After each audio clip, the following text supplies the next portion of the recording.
राहुल, दूर से आपको नमस्ते करता हूँ। दूर से आपको सलाम, नमस्ते, सत श्री अकाल। कैसे कैसा हैं है ये? सर? मैं सर बढ़िया कैसे हूँ। हैं? आप कैसे हैं? आप कैसे बिल्कुल बिल्कुल, आपकी और मेरी एक जैसी हालत है। हैं? सबकी हालत एक्चुअली हम दुनिया दोनों के की जैसी हालत है। बिल्कुल, पूरे दुनिया की हालत एक जैसी हो गई है। तो मैं जानना चाहूंगा, अभी इस वक्त आप जैसे एक्टर्स जो है, जो हम सबके फेवरेट है, बहुत ज्यादा बिजी रहते हैं। तो ये जो वक्त निकला है, जो हमें लगता है कि पहली बार हम जिंदगी में ऐसा कुछ कर रहे हैं, घर के अंदर बैठे हुए हैं, कैसे वक्त बीत रहा है, सबसे पहले जानना चाहूंगा। यार मैं एक बात बताऊं अनिमेश, मतलब मुझे इस समय ऐसा लग रहा है कि मैं सबसे ज्यादा बिजी हूँ जिंदगी में। कसम से मैं जिंदगी में इतना बिजी नहीं रहा। मतलब ओके। शूट करते टाइम भी इतना बिजी नहीं होता था, बिकॉज पीपल वर अराउंड और आसपास लोग होते थे। बॉय होता था मेरा, या घर पे रहा तो हेल्पर्स होते थे।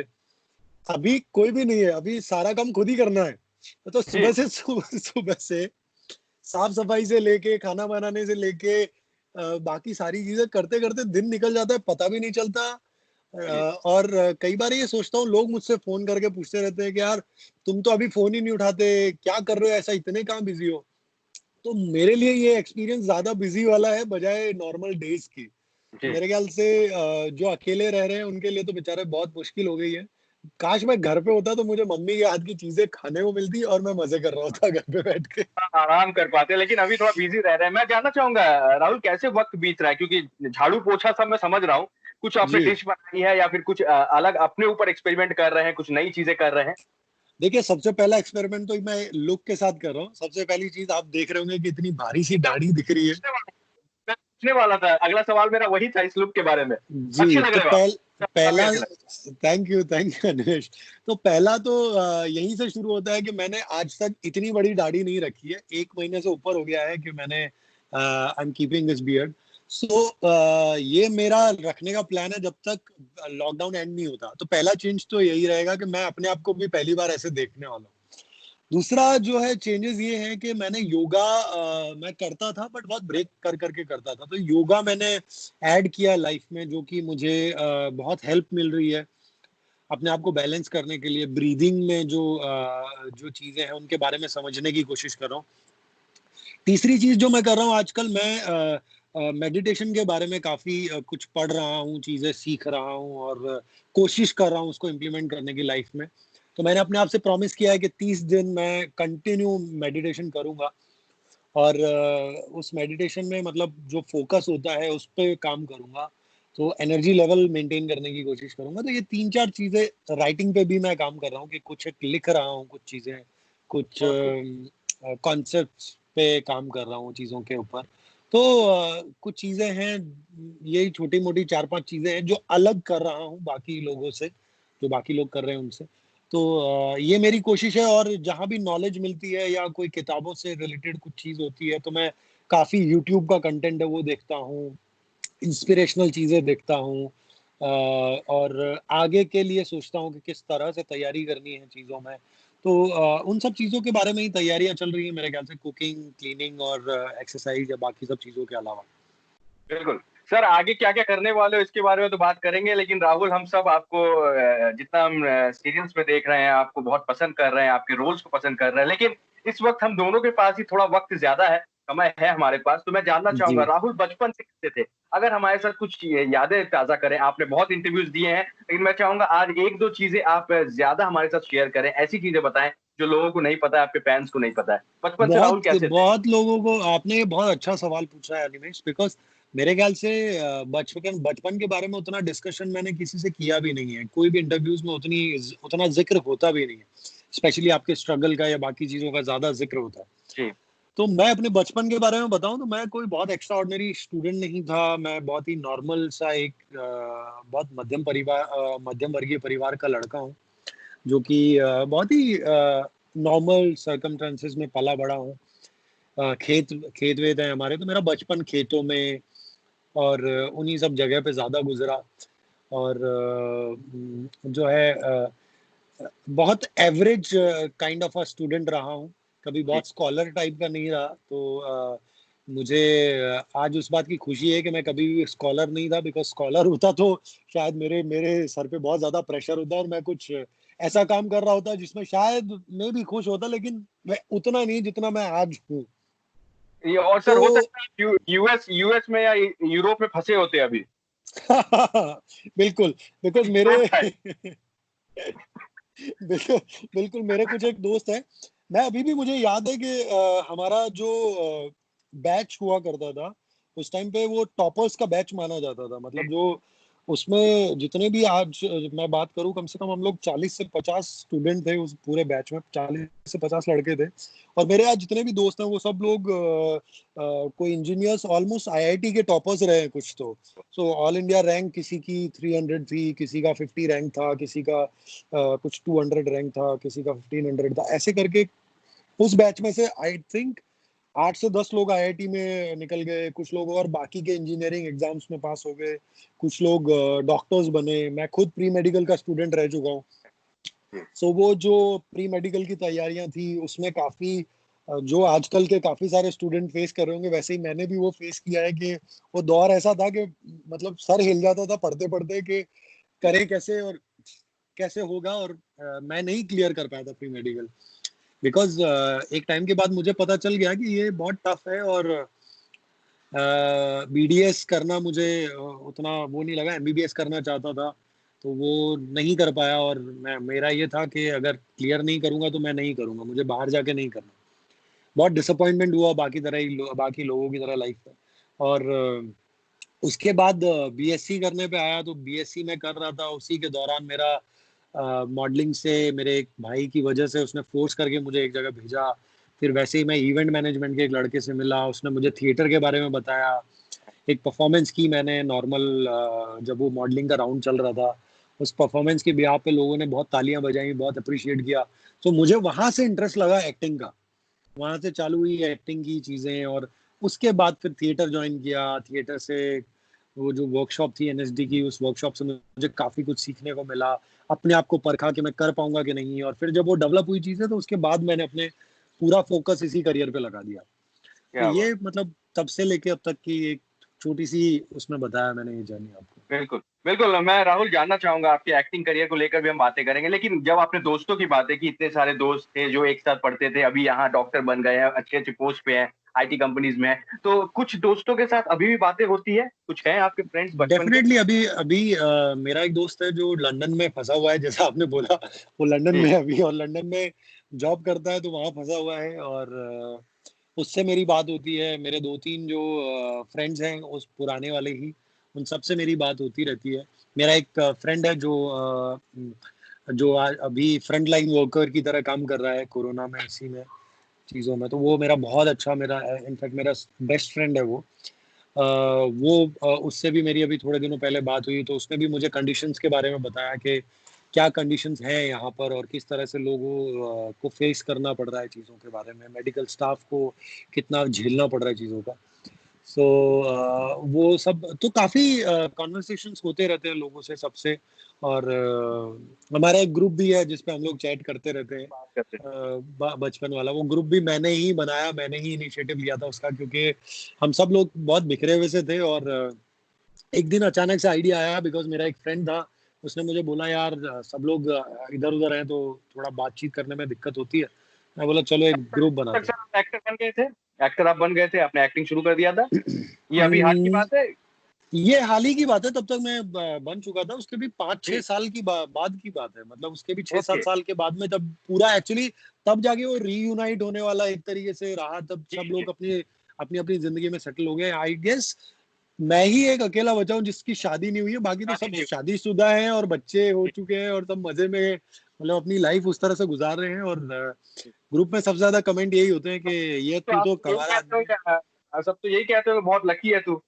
हाँ, मतलब मैं उसी पे आ रहा था कि सब लोग यही बोलते हैं कि अरे भाई तेरे तो मजे हैं, तेरे को क्या पता शादी का, मतलब शादी के बाद क्या होता है, क्या चीजें होती। तो जी। मैं मतलब सबको यही बोलता हूँ कि यार अब मैंने तो अपना चुना नहीं था, और ये अचानक ऊपर वाले ने दिया है। और इसकी प्रिविलेज भी यही है कि मैं ज्यादा फिट रहता हूँ, तुम सबसे यंग भी दिखता हूँ।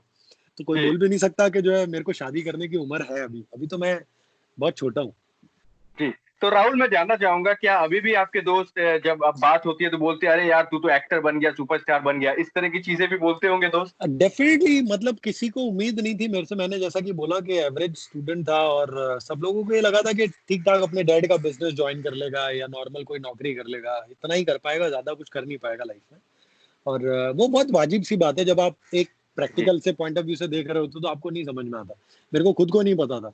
लेकिन जब मैंने एक अलग सी राह चुनी, और ऐसी राह जो मतलब बहुत डिफिकल्ट थी, जिसको मतलब अगर मैं बोलूँ तो इसको फुलफिल करना ये बहुत मुश्किल काम था। जिस तरह की डिफिकल्टीज फेस की लाइफ में, और जिस तरह से टिका रहा मैं, और जिस तरह से लड़ता रहा मैं, बहुत एडमेंट और बहुत जिद्दी आदमी हूँ। एक जी। बार अगर डिसाइड कर लिया मुझे करना है तो करना है, तो उस वजह से मैं टिक के और मैं कुछ कर गया लाइफ में। ऊपर वाले ने साथ दिया, बहुत सारे आशीर्वाद थे साथ में, इसलिए चीजें हो गई। और उन्हीं सब चीजों की वजह से आज बोलते हैं सब लोग कि अरे यार तूने तो मतलब तू तो बड़ा आदमी बन गया, तू तो एक्टर बन गया, ये बन गया। तो अच्छा लगता है अपने दोस्तों से ये बातें सुनना, क्योंकि जब मैं प्री मेडिकल से फेल होकर आया था तो लोग, जब मैंने कॉलेज ज्वाइन किया था तो लोग मेरी हंसी उड़ाते थे कि ये देखो, क्योंकि मेरे साथ वाले जितने भी लड़के थे वो थर्ड ईयर में थे, और मैं फर्स्ट ईयर में था। तो होता ही है, एक जनरल सी एक फीलिंग होती है कि यार आपने जो है कॉलेज के 2 साल स्किप कर दिए, 2 साल बर्बाद हो गए। तो सब लोगों को आज ये लगता है कि यार कुछ अचीवमेंट किया लाइफ में, एंड आई फील कि ऊपर वाले का बहुत बड़ा आशीर्वाद है इसमें। मैंने कुछ एक्स्ट्रा नहीं किया, कोशिश की और वो कामयाब रहे, बिल्कुल और राहुल, मैं हट आपको के खुद कोशिश बताना की। चाहूंगा कि आप हम सबके फेवरेट हैं। चैलेंजिंग रोल्स में हमेशा से आप नजर आए हैं। आपके एक्टिंग के बारे में बातें करूंगा, लेकिन जब आपने अब शुरू की थिएटर, जैसे आपने कहा कि आपको बताया गया, उसके बाद आपने थिएटर में इवेंट इवेंट के जो थे उन्होंने बताया आपको, फिर जी आपने जी, थिएटर भी किया। पहली इनकम आपको याद है जो आपने कमाई थी, जो आपको मिली डेफिनेटली थी? याद है, डेफिनेटली याद है। मनी, पॉकेट मनी के लिए कमाई थी, कॉलेज में कहीं पे भी कुछ याद है आपको? तो मैंने एक बहुत अच्छा एक्सपीरियंस आपसे शेयर करता हूँ कि मैं एक कोई टैबलेट का एड था एक, जयपुर में वो शूट होना था। और वो एक्चुअली में अगर मैं बात करूँ तो मेरा पहला एड कमर्शियल मैं बोल सकता हूँ, जो काफी चैनल्स पे बाद में चला भी। उसके लिए मुझे 500 रुपये मिले थे। तो वो मेरी एक्चुअली पहली इनकम मैं बोल सकता हूँ कि वो थी जो एज अ प्रोफेशनल मैंने कमाई थी उससे। जी। तो वो मुझे मिली। फिर देन वो थिएटर वाले दिन थे, थिएटर वाले दिन की वजह से मुझे याद है वो। और फिर उसके बाद मैंने ये किस्सा बहुत कम लोगों को पता है कि मैं जो है मुझे बोला गया था कि आपको एक हरमन बावेजा की एक फिल्म थी, उसके अंदर उसके फ्रेंड का आपको कैरेक्टर दिया जाएगा। सो जी। बहुत ही एक छोटा सा सीन है, मे बी डायलॉग रहेंगे या फिर हो सकता है साइलेंट भी रहे। तो मैं गया वहां पर, और हरमन बावेजा और जेनेलिया डिसूजा, नाना पाटेकर, असरानी जी, ये सब लोगों का क्रू आया हुआ था। जयपुर की बात है। तो ये लोग वहां पे इनका चल रही थी चीजें, और मेरे जैसे बहुत सारे लोग कपल्स में थे और चीजें थे, तो हम लोगों को वैसा ही घूमने फिरने का और वैसे ही था चीजें। तो मैंने जब एक दिन गुजर गया उसके बाद मुझे समझ में आया कि एक्चुअली मैं कर क्या रहा हूँ वहाँ पे। जी। So actually I worked as a junior artist also in that particular film. और ओके। उस टाइम तक मुझे पता भी नहीं होता था कि जूनियर आर्टिस्ट क्या होते हैं, और या।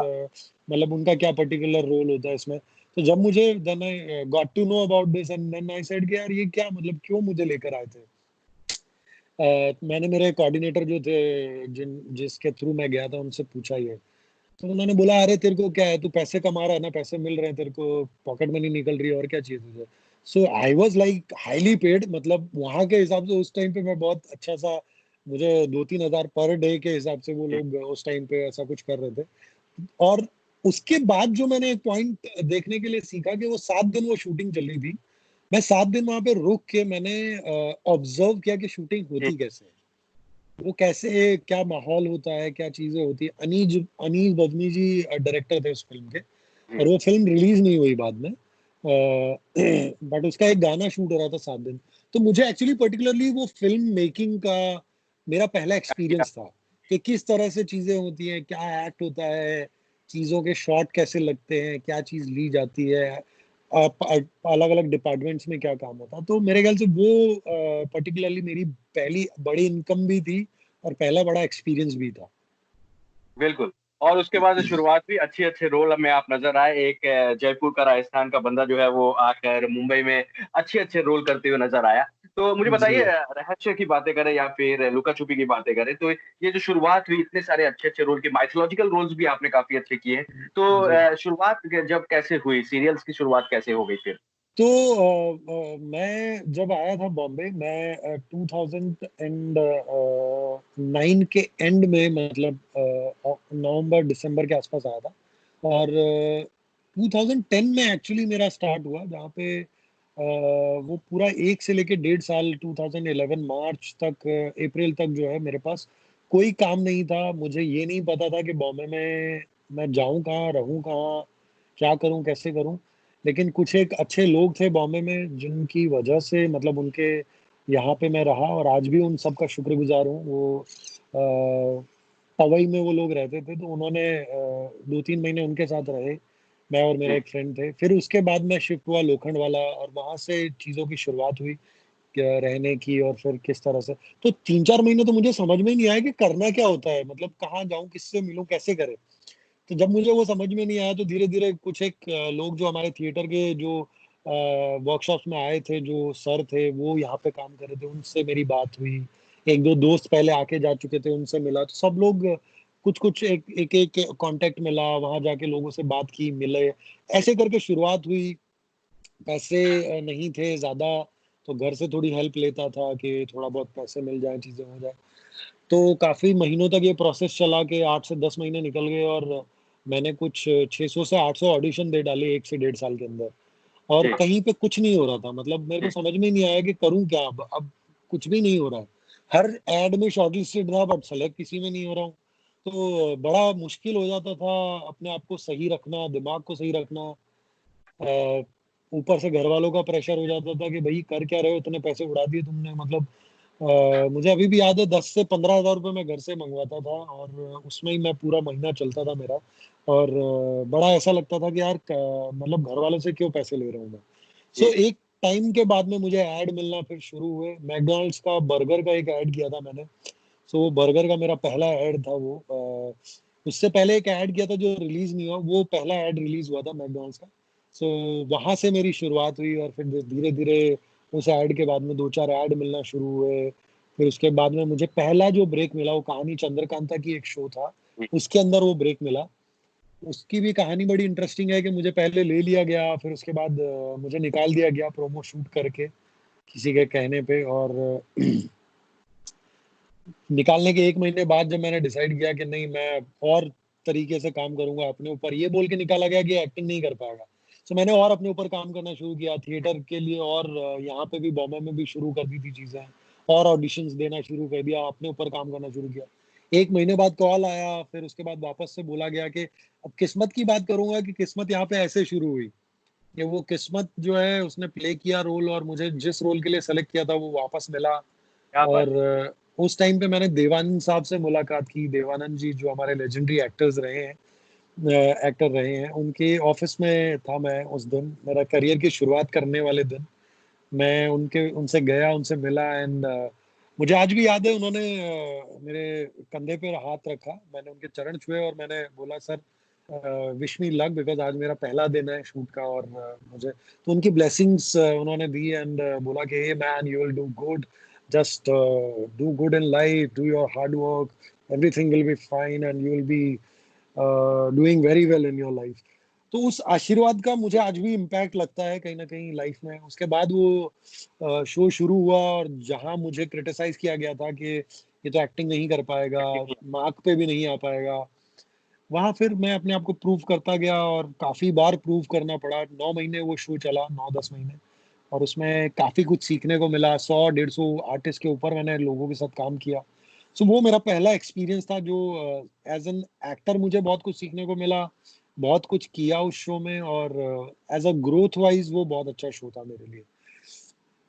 उसके बाद एक घर बनाऊँगा पर मतलब तेरी मेरी लव स्टोरी एक शॉर्ट फ़िल्म थी, उसके जस्ट बाद में 6 महीने लगे मुझे वो सब करने के जी, लिए। फिर एक घर बनाऊँगा आया, उसमें भी ऐसा था कि 3 महीने तक मैं शो के लिए ऑडिशंस दे रहा हूँ, रुका हुआ हूँ, कर रहा हूँ, नहीं कर रहा हूँ। तो शुरुआत का जो दौर था वो बहुत कठिन था, और पेशेंस वाला दौर था, और आपको लिया जा रहा है, आपको निकाल दिया जा रहा है, आप हो, नहीं हो, आप जब तक आ नहीं जाओ टीवी पे तब तक आपको पता नहीं, आने के बाद आपको कब निकाल दिया जाए वो भी पता नहीं। तो वो भी पता है। जी। बहुत ही वैसा वैसा पीरियड था वो, जहाँ पे खुद को प्रूव करना पड़ा बहुत बार मुझे। और मेरे ख्याल से वो अच्छी बात थी, बिकॉज़ एज़ एन एक्टर मुझे ग्रो करने के लिए बहुत कुछ सीखा मैंने उसमें। हुँ। तो मैं जानना चाहूँगा कि जैसे कि आपने बताया कि शुरुआत जब हुई तो बहुत स्ट्रगल करना पड़ा, घर से भी पैसे लेने पड़े। तो परिवार के लोगों की अगर हम बातें करें, उनका सपोर्ट था या वो बोलते थे, "अरे! तू क्या उन कर रहा है मुंबई में? आ जा।" ऐसा वो नहीं, कुछ नहीं, होता था? मैं डेफ़िनेटली बोलूँगा कि परिवार का सपोर्ट था इसीलिए कर पाया, स्पेशली मेरी मॉम का, मेरी बहनों का, उनका सपोर्ट था इसीलिए कर पाया, क्योंकि बाकी रिश्तेदारों का, इनका मैं उतनी परवाह नहीं करता भी नहीं था किसी हाँ, की। जी। सबसे अच्छी बात यही थी, as a being in Rajasthani, मुझे सबसे बड़ी चीज़ जो बुरी लगती थी वो ये कि आप हर चीज़ पे कमेंट करते हो, आप अगर कोई अलग करना चाहता है तो एज़ अ सोसाइटी हम लोग उसको ड्रैग डाउन करने की कोशिश करते हैं कि ये नहीं कर पाएगा। लेकिन हाँ, उनका पॉइंट तब राइट प्रूव हो जाता है जब आप प्रॉपर मेहनत नहीं करते हो, जब आप प्रॉपर अपनी चीज़ में अपनी जान नहीं झोंकते हो। जी, बॉम्बे एक ऐसा शहर है जहाँ पे जब आप आते हो तो आपको बहुत आप भटक सकते हो, यहाँ पे अलग-अलग जगह पे जा सकते हो। लेकिन अगर आप आते हो अपने काम के लिए, अपनी चीज़ों में आप लगे रहते हो सालों-साल, तो ये शहर आपको वो चीज़ देता है जो आपने कभी ज़िंदगी में भी नहीं सोची है। मेरे साथ ये हुआ है। मैं पार्टीज़ में उतना बिलीव नहीं करता था, मैं चीज़ों में मैं कहीं नहीं जाता था। मतलब जितने भी तरह के नशे-पते, जितनी भी चीज़ें हैं, मैं सबसे दूर रहा लाइफ़ में। मैं अपने काम को लेके बहुत फ़ोकस रहा, इसीलिए मैं कुछ कर पाया, जितना भी कुछ कर पाया लाइफ़ में, वो इसीलिए कर पाया। और माँ-बाप का सपोर्ट इसमें इतना रहा, मेरी बहनों का सपोर्ट इतना रहा कि पिताजी फिर भी क्वेश्चन करते थे और उनके क्वेश्चन की वजह से मैं मोटिवेट होता था। क्योंकि जी, उन्होंने मुझ पे हमेशा क्वेश्चन किए और हमेशा मेरी क्वालिटीज़ को लेके डाउट करते थे वो, कि तू नहीं कर पाएगा। जो कि आई आई थिंक सो हमारे और आपके जितने भी पिताजी रहे हैं उस जी, जी, उम्र जी, में, जी, हम सबको जी, पकड़-पकड़ के उन्होंने धोया है इन सब जी। चीज़ों में, कि बेटा बिल्कुल, तुमसे बिल्कुल। नहीं होगा, तुम नहीं जी, कर पाओगे तुम। तो वो जी, एक तरीके से हमारे लिए मोटिवेशन का स्रोत रहा है कि करना है। कैसे आप ज़िंदगी में आगे बढ़ते हो। तो मेरे लिए वो मोटिवेशन था कि क्रिटिसाइज़ जितना करोगे उतना ज़्यादा मैं आगे बढ़ के दिखाऊँगा आपको। सो मुझे हुँ, वो अच्छा ही लगा कि उन्होंने क्रिटिसाइज़ किया। तो मेरे ख़्याल से मम्मी ने और मेरी सिस्टर्स ने तो कभी ऐसा डाउट भी नहीं किया मेरे ऊपर कि मैं सक्सेसफुल नहीं होऊँगा। सो वो वाली चीज़ें थी, वो मिला-जुला जुला जो कॉम्बिनेशन था, उस कॉम्बिनेशन की वज़ह से ही आज निकल के जहाँ भी पहुँचा हूँ, वो है। बिल्कुल, बिल्कुल फैमिली का सपोर्ट था, दोस्तों का सपोर्ट था और आज आप अच्छे से हमें एंटरटेन कर रहे हैं, अच्छे-अच्छे रोल्स कर रहे हैं। सार्थक का किरदार की अगर हम बातें करें, प्यार की लुका-छुपी की हम बातें करें, सार्थक का किरदार कितना इसके लिए मेहनत करनी पड़ी और कैसा रहा एक्सपीरियंस? यार ये किरदार ना दूसरे जितने भी कैरेक्टर्स मैंने किए हैं, उससे थोड़ा-सा अलग इसलिए है क्योंकि इसमें मैं फुल ऑन पॉजिटिव रोल नहीं कर रहा हूँ। इसके अंदर मैं एक बहुत क्लोज़ टू रियलिटी जो होता है, या फिर आप बोल लीजिए कि एक grey shade, very nice guy to a grey shade guy, वो वाला जो चेंज है, और वो मतलब बुरा इंसान नहीं है, लेकिन जो हालात की वजह से, जो चीज़ों की वजह से, जो उसके एम्बिशंस की वजह से उसमें चेंज आया है, जो अचीवमेंट की वजह से चेंज आया है, वो उसमें देखने को मिलता है। तो वो उस तरह का किरदार ये पहली बार कर रहा हूँ, और वो ग्रे शेड में किस तरह से अपने लोगों से छूटता चला जाता है और उसके बाद में किस तरह से वो लाइफ के साथ डील करते हैं। मेरे ख्याल से बहुत रियल कहानी लगती है जब आप नॉर्मल लाइफ में रिलेट करेंगे आप इसको, कि हुँ, कितने रिश्ते हमने टूटते देखे हैं शादी के बाद में, जब सोच में बदलाव आता है, लोग ज़िंदगी में ग्रोथ कर जाते हैं, और ये बहुत बहुत नॉर्मल सा फैक्टर है कि कई बार जब आप बहुत बड़े बन जाते हो लाइफ में, तो आप सोचते हो कि अरे यार, ये लोग अब मेरे साथ सूट नहीं करते। तो हुँ, आप ज़िंदगी में उनको या तो बहुत गंदे तरीके से ट्रीट करते हो या छोड़ देते हो। जी। तो उस तरह का कुछ एक बदलाव इसमें देखने को मिला है, और जिस तरह से इसने रिएक्ट किया, अपने लव ऑफ हिज लाइफ उसको छोड़ दिया उसने, वो बहुत बड़ा पॉइंट था। अपने माँ-बाप की उतनी रिस्पेक्ट नहीं कर पाया। सो एक बदलाव किस तरह से आपको बदल देता है, चीज़ों में कितना डिफरेंसेस आ जाते हैं एक पर्सनैलिटी में, जो कि इतना अच्छा हो के इतना बुरा कैसे बन सकता है। तो ये सब किरदार मैं पहली बार कर रहा हूँ, और यही एक स्पेशलिटी है सार्थक की जो मुझे अट्रैक्ट करती है, कि मुझे कुछ डिफरेंट शेड्स इसमें हर बार प्ले करने को मिलेगा। एक तरह की स्टोरी नहीं है, बदलाव है। हर 2 महीने के अंदर कुछ ना कुछ एक ऐसा इवेंट हो रहा है जिसकी वज़ह से मैं कुछ अलग करूँगा, कैरेक्टर वाइज़ कुछ अलग होगा। ना केवल मेरा ही, बल्कि सृष्टि का भी character, other characters too. So that is why I am enjoying this show. बिल्कुल। और राहुल, घर पे तो बिजी रह ही रहे हैं, अभी सेट की क्या क्या चीजें मिस कर रहे हैं, शूट की क्या क्या चीजें? सेट की सब चीजें मिस कर रहा हूँ, स्पेशली शूटिंग मिस कर रहा हूँ, shooting with my favourite people.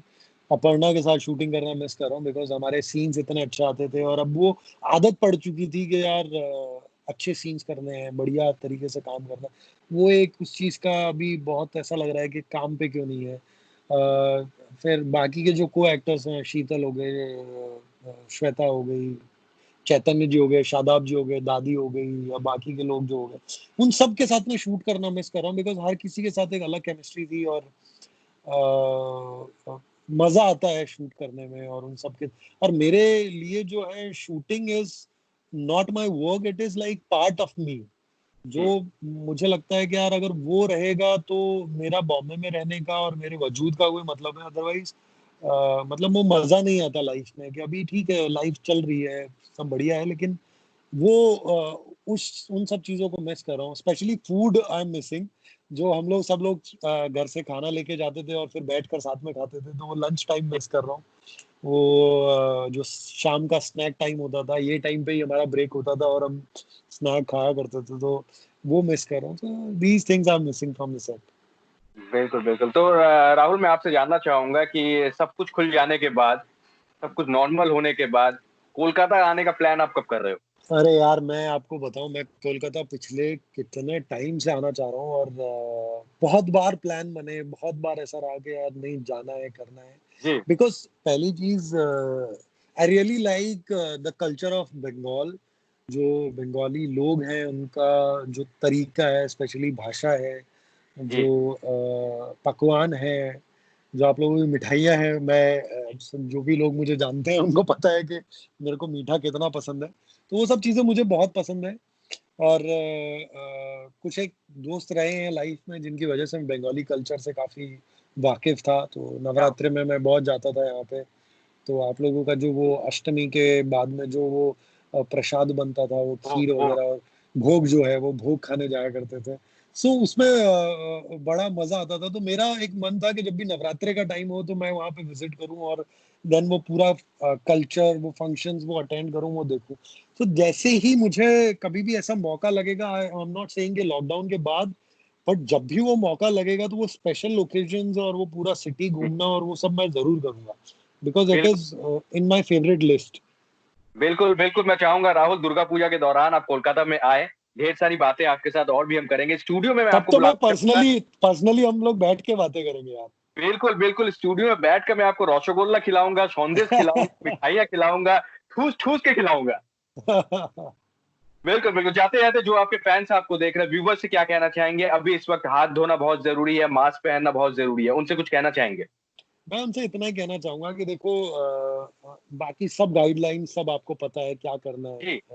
मैं आपको वो सब चीजें नहीं बताऊंगा।